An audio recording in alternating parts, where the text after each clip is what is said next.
ఆవిడికి చండీ అని పేరు. ఎందుకని చండీ అని పేరు వచ్చింది అంటే చిడి కోపనే ఇది చండిహి. ఆమె నల్లబడిన ముఖంతో చాలా కోపంగా ఉంటుంది. ఎందుకు కోపంగా ఉంటుంది అంటే మన మీద కోపం కాదు, బిడ్డల మీద కోపం కాదు, తల్లికి కాలమునందు ప్రజ్వరిల్లుతున్నటువంటి అధర్మమునందు కోపం. బయటికి వస్తున్నటువంటి యమధర్మరాజు గారి యొక్క దంష్ట్రను చూసి కోపం. లోకాన్ని బాధపెట్టి ఆచారాన్ని పాడు చెయ్యాలనుకునేటటువంటి దుర్బోధ చేసేటటువంటి వాళ్ళ మీద కోపం. ఇటువంటి కోపం భక్తులైన వాళ్ళని పాడు చేసేటటువంటి కోపం కాదది. ఆ కోపం ఎవరు దురాత్ములో వాళ్ళని పాడు చేస్తుంది, సమాజాన్ని పరిపుష్టం చేస్తుంది. అందుకే చండీపరదేవత అన్న పేరుతో దుర్గా సప్తశతితో హవిస్సిచ్చి అన్ని చోట్ల చండీ హోమం చేసి దుర్గా సప్తశతి పారాయణ చేస్తారు ఈ 9 రోజులు. దుర్గా అనేటటువంటి నామాన్ని కేవలం ప్రతిరోజు ఒక్కసారి, నవరాత్రులే కాదు, జీవితంలో ఉండవలసినటువంటి అలవాటులో అదొక ప్రధానమైనటువంటి అలవాటు. అసలు ఏ ఒక్కరోజు కూడా దుర్గా అని అనకుండా గడవకూడదు. కనీసంలో కనీసం దుర్గాయై నమః అనకపోతే ఎప్పుడో అప్పుడు దుర్గా అంటూ ఉండాలి. నాకు తెలిసి నా చిన్నతనంలో మా పెద్దనాన్నగారు వాళ్ళు భోజనం చేసి ఆ పైన ఉన్నటువంటి ఉత్తరీయం తీసి ఆ వీపు తుడుచుకుంటూ దుర్గా దుర్గా దుర్గా అని అరుస్తుండేవారు. ఏమిట్రా వీళ్ళు ఇలా అరుస్తుంటారో అనుకుంటుండేవాడిని. వాళ్ళు దుర్గా దుర్గా అని ఎందుకనేవారో తరువాతి కాలంలో అర్థమైంది. దుర్గా అని రోజు ఒక్క మాటైనా అనాలి. ఎందుకు అలా అనాలి అంటే ఏదో ఆవిడ అనుగ్రహం అని కాదు, అలా అంటే ఆవిడ సంతోషిస్తుంది అని కాదు దాని అర్థం. దుర్గా అనేటటువంటి నామానికి ఒక ప్రత్యేకమైనటువంటి శక్తి ఉంది. మీరు ఒక లక్షణం చూడండి. మీరు తెలిసి కానీ తెలియక కానీ మీరు ఒక వ్యవస్థలో వేలు పెట్టారనుకోండి, అది పలుకుతుంది. మీరు 108 అనేటటువంటి ఒక సంఖ్యతో ఫోన్ చేశారనుకోండి, మీరు తెలిసి చేసినా తెలియక చేసినా ప్రమాదకాలంలో వైద్యశాలకి తీసుకెళ్లవలసినటువంటి ఒక వాహనం వచ్చి అక్కడ నిలబడుతుంది. అలాగే మీరిప్పుడు ఇలా సభ నడుస్తుంటే అకస్మాత్తుగా ఎవరో వచ్చి కోటేశ్వరరావు గారు అని అరిచారనుకోండి, నేను ఇలా తిరిగి చూస్తాను. ఆ నామానికి ఆ శక్తి ఉంటుంది. నామము నామిని తీసుకొస్తుంది. ఇది లౌకిక ప్రయోజనం. ఆంతర ప్రయోజనం ఒకటి ఉంటుంది. భగవన్నామములను పలకడం చేత కొన్ని విశేషమైనటువంటి ఉపకారములు జరుగుతాయి. దుర్గానామమునందు కొన్ని విశేషమైనటువంటి శక్తులు ప్రోధి చేయబడి ఉంటాయి. దుర్గా అని ఎందుకు పిలుస్తారంటే అమ్మవారిని ఆవిడ దుర్గతిం గమయతి దూరయతి సా దుర్గా అని పేరు ఆవిడికి. దుర్గతిం గమయతి దూరయతి, దుర్గతిని దూరం చేస్తుంది. దుర్గతిని దూరం చేస్తుంది అంటే సద్గతినిస్తుంది అని అర్థం. అందుకే లలితా సహస్రనామ స్తోత్రంలో అమ్మవారికి సద్గతి ప్రదా అని ఒక నామం. సద్గతి దుర్గతి ఈ రెండిటికి ఏమిటి తేడా అంటే మీరు ఒక్క విషయాన్ని కొంచెం జాగ్రత్తగా గమనించవలసి ఉంటుంది. అసలు మనుష్య జన్మ అంత గొప్ప జన్మ ఇంకొకటి ఉండదు. మనుష్య జన్మ అన్న మాటకు అర్థం ఏమిటి? జీవుడు అనేకమైన శరీరాల్లోకి వెళ్ళిపోతూ ఉంటాడు, కానీ మనుష్య శరీరంలోకి జీవుడు రావడాన్ని మనుష్య జన్మ అంటారు. ఇందులోకి వస్తే ఏమవుతుంది? ఈ ఒక్క ఉపకరణంలో ఉంటే కొన్ని చెయ్యగలడు. శారదా నవరాత్రులు ఎందుకు చెయ్యాలో తెలుసుకుంటాడు. దుర్గా సప్తశతి ఎందుకు చదవాలో తెలుసుకుంటాడు. దుర్గా అన్న నామాన్ని ఎందుకు ఉచ్చరించాలో తెలుసుకుంటాడు. ఇది ఈ ప్రబోధం మిగిలిన ప్రాణులకు చేస్తే ఉపయోగం ఏముంటుంది? అది చండీ హోమం చేస్తుందా? అది ఒక్క పువ్వు అమ్మవారి దగ్గరికి తీసుకురాగలదా? చేసే ప్రవచనాన్ని వినగలదా? వినలేదు. వినడానికి అనుష్ఠించడానికి యోగ్యమైనటువంటి ఉపాధి ఒక్క మనుష్య ఉపాధి. ఈ ఉపాధికి మాత్రమే ఒక శక్తి ఉంది, మిగిలిన ఏ ఉపాధులకు లేదు. ఏ ఉపాధులకు లేదు అన్న మాట మీరు ఒకటి హద్దు ఎంతవరకు వెడుతుంది అంటే దేవతలకు కూడా లేదు.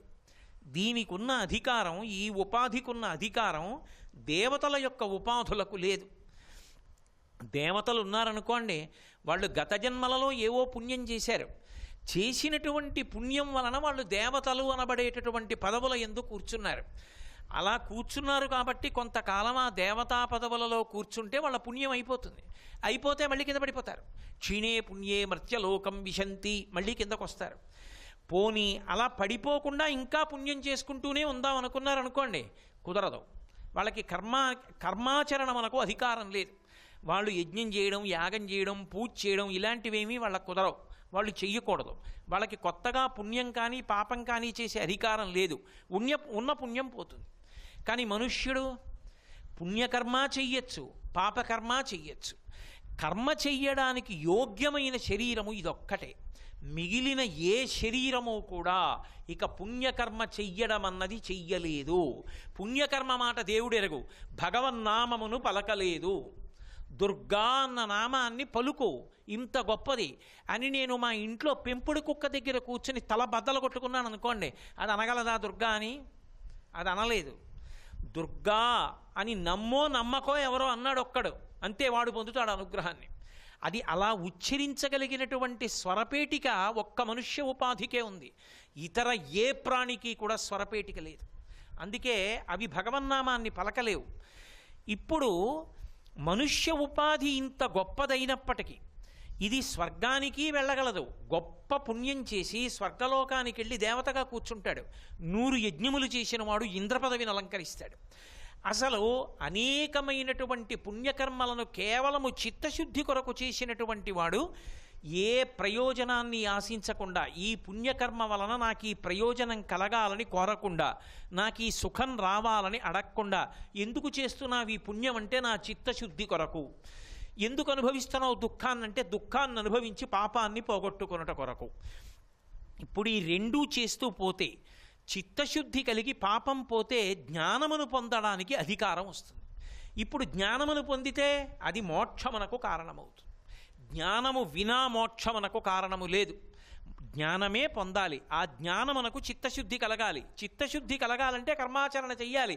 ఆ పుణ్యకర్మాచరణ చెయ్యగలిగినటువంటి ఉపాధి మనుష్య ఉపాధి ఒక్కటే. అందుకే మనుష్యుని కన్నా గొప్పవాడు లేడు లోకంలో. అందుకు శంకర భగవత్పాదులు అసలు జంతువునాం నరజన్మ దుర్లభం, అసలు నరుడి జన్మ లాంటి జన్మ ఇక దొరకదురా, దీన్ని జాగ్రత్త చేసుకో. నువ్వు దీని గురించి సరిగ్గా ఆలోచించుకోకపోతే నళినీదళగత జలమతి తరణం తత్వజీవితమతి చయ చపలం విద్ధిర్వ్యాధ్యభిమానగ్రస్తం లోకం శోకచ హంత సమస్తం అని శంకర భగవత్పాదులు బాధపడి తెగిడారు. అంటే అది ఆయన ఆర్తి. అరే, తామరాకు మీద నీటి బొట్టు లాంటిదిరా ఆయుర్దాయం, ఎంతకాలం ఈ ఉపాధిలో ఉంటావో తెలియదు. ఉన్న కాలంలో ఈ ఉపాధితో నువ్వు భగవన్నామాన్ని పలకకపోతే, పుణ్యకర్మాచరణం చెయ్యకపోతే, చిత్తశుద్ధి పొందకపోతే, ఈ శరీరం పడిపోయిన తర్వాత నీకు కర్మాధికారం దేనికి లేదు. ఇంకా నీ ఇంట్లోనే ఇంతకుముందు నువ్వు యజమానివి, శరీరం విడిచిపెట్టావు, మళ్ళీ ఆ ఇంటికే కాపలా కుక్కగా వచ్చావు, ఒక్క 10 రూపాయలు దానం చేయడానికి నీకు అధికారం లేదు. ఎలా ముట్టుకుంటావు? ద్రవ్యం ముట్టుకోలేవు. ఆఖరికి ఇంటికి వచ్చినటువంటి వాడికి పట్టెడు అన్నం పెట్టలేవు, గుక్కెడు మంచినీళ్ళు ఇవ్వలేవు. ఈ ఉపాధిలో ఉన్నావు, దాహం వేసిన వాడికి మంచినీళ్ళు ఇవ్వగలవు. ఈ ఉపాధిలో ఉన్నావు, భగవన్నామం పలకగలవు. ఈ ఉపాధిలో ఉన్నావు, దేవాలయానికి ప్రదక్షిణం చెయ్యగలవు. ఈ ఉపాధిలో ఉన్నావు, శారదా నవరాత్రులు వస్తున్నాయంటే చండీ హోమం చెయ్యగలవు, దుర్గా సప్తశతి పారాయణ చెయ్యగలవు. అథవా చండీ హోమం చేస్తుంటే వెళ్ళి కూర్చుని సప్తశతి పారాయణ వినగలవు. ఏది మిగిలిన ప్రాణులకు అధికారం ఏది? కాబట్టి మనుష్య ప్రాణికి ఇంత గొప్పతనం ఉంది. ఇంత గొప్పతనం పోయేటటువంటి దాన్ని కూడా ఎక్కడి నుంచి తెచ్చుకుంటాడు అంటే పుట్టుకతోనే తెచ్చుకుంటాడు. ఇంత గొప్పదైన ఈ మనుష్య శరీరంతో పాటే అది కూడా వచ్చేస్తుంది సహజంగా. శరీరం ఎలా వచ్చిందో, ఇంత గొప్ప ఉపకరణం ఎలా వచ్చిందో, ఈ ఉపకరణంతో పాటే దీన్ని పాడు చేసేది కూడా ఒకటి వస్తుంది మనతో పాటే. అందుకే మీరు ఒక చమత్కారంగా ఉంటాయి కొన్ని దేవాలయాలు. మీరు తిరుపతి వెడితే గోవిందరాజస్వామి వారి దేవాలయం ఉంటుంది తిరుపతి పట్టణంలో. తిరుపతి పట్టణంలో గోవిందరాజస్వామి ఇలా పడుకుని తల కింద చెయ్యి పెట్టుకుని ఉంటారు. మీరు కాళ్ళ దగ్గర చూడండి, పాదముల దగ్గర శ్రీదేవి భూదేవి ఉండి ఎదురుగుండా ఉన్న గోడ మీద నాభికమలంలోంచి వచ్చినటువంటి చతుర్ముఖ బ్రహ్మగారు కనపడతారు. ఇంకో 2 ఉంటారు. వాళ్ళిద్దరు ఎవరు అని మీరు అడిగారు అనుకోండి, మధుకైటభులు అని చెప్తారు. వాళ్ళిద్దరు రాక్షసులు. ఒక దేవాలయంలో 2 రాక్షసులు కూడా ఉండవలసిన అవసరం ఏముంది? వాళ్ళు కూడా ఉంటారు అక్కడ. కావాలంటే మీరు గోవిందరాజస్వామి గుడికి వెళ్ళినప్పుడు అడగండి వాళ్ళిద్దరు ఎవరని. వాళ్ళిద్దరూ మధుకైటభులు, వాళ్ళిద్దరూ రాక్షసులు. వాళ్ళు ఎప్పుడు వచ్చారో తెలుసా? మధుకైటభులు సృష్టి ప్రారంభమునందు వచ్చారు. వాళ్ళు ఎక్కడి నుంచి వచ్చారో తెలుసా? శ్రీ మహావిష్ణువు యోగ నిద్ర యందు ఉన్నారు. యోగ నిద్ర అన్న మాటకు అర్థం ఏంటంటే తామసిక నిద్ర కాదు అని. నేను నిద్రపోయాను అనుకోండి, ఒళ్ళు తెలియకుండా పరవశాన్ని పొందుతాను. శ్రీ మహావిష్ణువు నిద్రపోవడానికి ఒక ప్రత్యేకమైన కాలం ఉంది. దక్షిణాయనంలో ఆయన పడుకుంటారు, మళ్ళీ లేస్తూ ఉంటారు. పడుకున్నది శయన ఏకాదశి, లేచింది ఉద్ధాన ఏకాదశి. భగవంతుడు కూడా అలా పడుకుని నిద్రపోతుంటే ఇక లోకాలని చూసేవాడేవాడు. రాక్షసులు ప్రబలిపోరా సమయంలో. మరి ఆయన పడుకోవడం ఏమిటి, లేవడం ఏమిటి? ఆయనకి తమోగుణం ఉన్నట్టే కాదు. అది తామసికమైనటువంటి నిద్ర కాదు, విష్ణువు యొక్క నిద్ర. ఆ నిద్ర యోగ నిద్ర. నిద్రాముద్రాం నిఖిల జగతి రక్షణే జాగరూకం. ఆయన నిద్ర ముద్రగా పట్టి అందరినీ కూడా జాగ్రత్తగా గమనిస్తాడు. అది ఉపాసనాకాలం దక్షిణాయనం అంతా. ఉపాసనాకాలమైనటువంటి దక్షిణాయనంలో వీడు మనసు భక్తితో ఉన్నదా లేదా, అన్యమైన కోరికలతో ఉన్నాడా, భగవంతుడికి మీరిచ్చేటటువంటి పదార్థములతో సంబంధము లేదో బాగా గుర్తుపెట్టుకోండి. మీరేమిచ్చారన్న దాన్ని ఈశ్వరుడు లెక్కలోకి తీసుకోడు. అసలు ఎందుకు తీసుకోడు? అది ఆయన ఇచ్చింది, అది ఎంగిలి. ఆయనకి ఇస్తున్నావు, నీ సొంతమే ఉంది ఇవ్వడానికి, ఏమీ లేదు. ఇప్పుడు నేను మాట్లాడాలంటే నా సొంతమా? ఈశ్వర కృప, ఈ ప్రచోదనం, ఈశ్వర కృప, ఊపిరి. ఆ ఊపిరి తీయని నాడు వాక్యం ఎక్కడి నుంచి వస్తుంది? ఊపిరి తీస్తున్నానంటే ఆయన అనుగ్రహం. ఆయనది ఆయనకి నైవేద్యం పెడుతున్నాను తప్ప కొత్తగా నాదేం లేదు. నాదేమీ లేదు, ఇది ఈశ్వరానుగ్రహం అన్న సాత్విక బుద్ధితో చేస్తున్నాడా, ఇది నాది అన్న రజోగుణంతో చేస్తున్నాడా, ఇది చూస్తుంటాడు కళ్ళు మూసుకుని. లోకంటితో లోపలికి చూస్తుంటాడు, మన లోపలికి తన లోపలి కంటితో చూస్తాడు. అలా చూడ్డాన్ని యోగ నిద్ర అంటారు. ఆ యోగ నిద్రలో ఉన్నాడు ఆయన. సృష్టి ప్రారంభకాలమనందు విష్ణువు అలా పడుకుని ఉన్నాడు. అలా పడుకుని నిద్రపోతుంటే ఆయన చెవి యందు మలం చేరింది. శాస్త్రం అంగీకరించింది. నిద్రపోయి లేస్తే దేవాలయానికి వెళ్ళవద్దు, మంచి పని చేయకూడదు. నిద్రపోయి లేచి గబగబా భగవద్గీత చదవకూడదు. నిద్రపోయి లేచి నువ్వు మంచి గ్రంథం చదవాలంటే స్నానం చేయాలి. అథవా నీకు ఒంట్లో బాగుండకపోతే శాస్త్రం ఏం నిర్దేశించో నేను చెయ్యాలి, విభూతి అన్నా చల్లుకోవాలి. గోవిందేతి సదా స్నానం, లేదా గోవిందా గోవిందా గోవిందా అంటే స్నానం చేసినట్టు. అంటే స్నానం మానేసి గోవిందానమని నా ఉద్దేశ్యం కాదు. స్నానం చెయ్యలేని స్థితి వస్తే, ఏ జ్వరమో వస్తే, పడిషం పడితే, అప్పుడు గోవిందా గోవిందా గోవిందా అని పుస్తకం ముట్టుకో. నువ్వు ఒక గ్రంథ పఠనం చేసేటప్పుడు నిద్రపోయి లేస్తే స్నానం ఎందుకు చెయ్యాలి? స్నానం ఎందుకు చెయ్యాలి అంటే అదేదో ఇతరుల్ని బాధ పెట్టడానికి మూఢాచారంగా పెట్టలేదు. నువ్వు లోపలి విషయం తెలుసుకోకుండా నీకెంత అర్థమైందో అంత పరిజ్ఞానంతో దాన్ని మూఢాచారం అని పిలవకూడదు. అది ప్రమాదకరమైన పోకడ లోకంలో. అలా అనకూడదు. నిద్రపోతే శరీరములోని నవరంధ్రముల నుండి, స్వేదరంధ్రముల నుండి మలము ఉత్పన్నమవుతుంది, వెలికి బయటికి వస్తుంది. నిద్రపోయాననుకోండి, అన్నం తిని చెవిలో ఉన్నటువంటి మలమంతా పైకొచ్చి ముద్దగా చేరుతుంది. గులిబి చేరిందండి అంటారు. ముక్కులో మలం చేరుతుంది. అలాగే చెమట అంతా చేరి మలం ఊరుతుంది. రాత్రి నిద్రపోయి లేస్తే కంటిలో ఉన్న మలినమంతా పక్కకి పుసిగా చేరుతుంది. శరీరమంతా మలినగ్రస్తమైంది. స్నానము చేత శౌచం కలుగుతుంది. ఆ శౌచాన్ని పొందితే తప్ప నువ్వు ఈశ్వర కార్యంలో నిలబడడానికి మనసుకు యోగ్యత ఉండదు. అది ఆవలిస్తూ ఉంటుంది లేకపోతే. కాబట్టి స్నానం చేసి అక్కడికి వెళ్ళు అంటారు. ఇప్పుడు నిద్రపోవడం ఎంత సహజమో చెవిలో మలం ఏర్పడడం అంతే సహజమా కాదా? అలాగే విష్ణువు ఎప్పుడు ఉన్నారో అప్పుడే ఆయన చెవిలో మలం కూడా ఉంది. ఎక్కడి నుంచి వచ్చారు ఆ రాక్షసులు ఇద్దరు? చెవి మలంలోంచి వచ్చారు. ఎవరు వాళ్ళిద్దరు? వాళ్ళిద్దరి పేరు మధు, కైటభ. వాళ్ళ పేర్లు. మధు, కైటభ అన్న మాటలకు అర్థం ఏమిటో తెలుసా? తాత్వికంగా విచారణ చెయ్యాలి. ఇప్పుడు మధు, కైటభ అన్న మాటకు అర్థం అంటే, మధు అంటే తేనె. తేనె చుక్క తీసుకొచ్చి ఇక్కడ వేశాను అనుకోండి, ఇలాగా ఓ గంట పోయిన తర్వాత చూశాను అనుకోండి, దాని చుట్టూ చీమలు చేరుతాయి. దాని మీదకెక్కవు, దాని చుట్టూ చేరుతాయి. చేరి అన్ని వైపుల నుంచి నాకి దాన్ని అనుభవిస్తుంటాయి. మంచి నిద్రపోతున్నంత పరవశంతో నాకుతుంటాయి ఆ తేనెని. ఆ మధు అదే నేను. ఒక్క నేనుందనుకోండి, ఎన్ని నాదులు ఉంటాయో దానికి. నేను అన్నాను అనుకోండి, నా లాల్చి, నా వాచి, నా రుద్రాక్షమాల, నా పూలదండ, నా ఉత్తరీయం, నా పంచ, ఎన్నొచ్చాయి? ఒక్క మధుబిందువుకు, ఒక్క నేనుకి అనేకమైన నాదులు. నా కొడుకు, నా కూతురు, నా అల్లుడు, నా కోడలు, నా మనవలు, నా ఇల్లు, నా పుస్తకం, నా భార్య, నా డబ్బు, ఇన్ని మాటలు. ఒక్క నేనుకి ఇన్ని నాదులు. ఇన్ని మాటలు నాది నాది నాది అంటున్నానో అన్ని మాటలు ఈశ్వరుడి నుంచి వెనకడుగు వేసి దూరం అయిపోతున్నాను.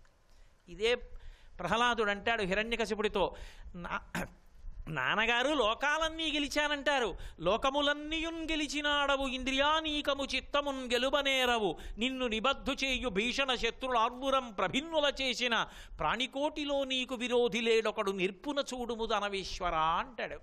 లోపల ఉన్న అసలు నేను ఈశ్వరుడు, ఆ ఈశ్వరుడే అంతటా ఉన్నాడు. కాబట్టి వసుధైవ కుటుంబకం, ఇది చెప్పింది సనాతన ధర్మం. అందరం మేమంతా ఒకటే కుటుంబం. అందుకే శంకరాచార్యుల వారు కాశీ వెడితే నాకే అన్నం పెట్టు, నా శిష్యులకి అన్నం పెట్టు అనలేదు. మాతాచ పార్వతీదేవి, పితాదేవో మహేశ్వర, బాంధవా శివభక్తాశ్చ స్వదేశో భువనత్రయం అన్నారు. మా అమ్మ పార్వతీదేవి, మా నాన్న పరమశివుడు, మా ఇల్లు 3 లోకాలు, అందరికీ అన్నం పెట్టమ్మా అన్నారు. అది వసుధైవ కుటుంబకం. అందరూ అన్నం తినాలని కోరుకున్నటువంటి ధర్మం ఏదున్నదో అది సనాతన ధర్మం తప్ప కొంతమందే బాగుండాలని కోరుకోవడం ఈ ధర్మానికి తెలియదు. అందరూ బాగుండాలని కోరుకుంటుంది. కేవలం మనుష్యులు కాదు, శం ద్విపదే, శం చతుష్పదే, 2 కాళ్ళున్నవి, 4 కాళ్ళున్నవి అన్నీ బాగుండాలి. అంతే తప్ప ఎవరో కొద్దిమంది మనుష్యులు బాగుంటే చాలు, పశువులు పోయినా పర్వాలేదు అలా అనదు. విశాల హృదయంతో మాట్లాడుతుంది. అటువంటి ధర్మమునందు ఈ ఉపాధి చాలా గొప్పది. కానీ ఈ ఉపాధితో పాటే సహజంగా వచ్చింది ఒకటి, ఏమిటో తెలుసా? వాసన. అందుకే గోవిందరాజస్వామి వారి గుళ్ళో స్వామివారితో పాటు మధుకైటభులు ఉంటారు. దాని అర్థం ఏమిటంటే భగవంతుడు ఎప్పుడు ఉన్నాడో భగవంతుడి ప్రతికూల శక్తులు కూడా అప్పుడే ఉన్నాయి.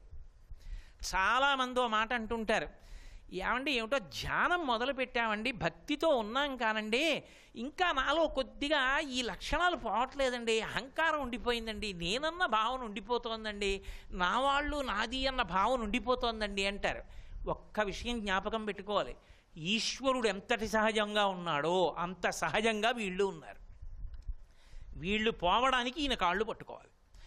ఈయన కాళ్ళు పట్టుకోవడంలో వచ్చిన వైక్లభ్యంలో ఏమైందంటే కోట్ల సంవత్సరాలుగా మనసుకి ఒక బలం ఉంటుంది. దీన్ని మాత్రం మీరు జాగ్రత్తగా పట్టుకోవాలి సుమా. మనసుకి ఒక బలం ఉంటుంది, దాన్ని వాసన అంటారు. శరీరం పడిపోతుంది, మనసు వాసన వదలదు. వాసన అంటే ఏమిటో తెలుసా? రుచిని దాచుకుంటుంది లోపల. దానికి 2 లక్షణాలు ఉంటాయి, రుచి, వాసన. మీరు ఎప్పుడైనా కొంచెం గమనించండి, మీ మనసుని మీరు గమనించే ప్రయత్నం చేయండి, మీకు అందుతుంది. రుచి అంటే దాని లక్షణం ఏమిటంటే సంకల్ప వికల్ప సంఘాతం. అది ఇప్పుడు ఏదో చెప్తుంది, అయిపోతుంది, వదిలేస్తుంది, మళ్ళీ ఇంకోటి చెప్తుంది, మళ్ళీ ఇంకోటి చెప్తుంది, మళ్ళీ ఇంకోటి చెప్తుంది. కన్ను చూడొచ్చు, కంటి లోపల రెటీనా చూడొచ్చు డాక్టర్ గారి దగ్గరికి వెడితే. చెవి చూడొచ్చు, చెవి లోపల కర్ణభేరి చూడొచ్చు డాక్టర్ గారి దగ్గరికి వెడితే. ఎదురుగుండా కనపడేటట్టుగా తెర మీద చూపిస్తారు. నా మనసు చూపించండి అంటే చూపించలేరు. అది సంకల్ప వికల్ప సంఘాతం, సూక్ష్మ శరీరం అది. ఇప్పుడు ఒకటి చెప్తుంది, ఒక్క 2 నిమిషాలు ఆగి అది వదిలిపెట్టేసి ఇంకోటి తీసుకొస్తుంది, అది వదిలిపెడుతుంది, ఇంకోటి తీసుకొస్తుంది. అందుకే మనుష్యుడికి అత్యంత ప్రీతిపాత్రమైన విషయం ఏమిటంటే ఏదో ఒకటి మాట్లాడుతూ ఉండడం.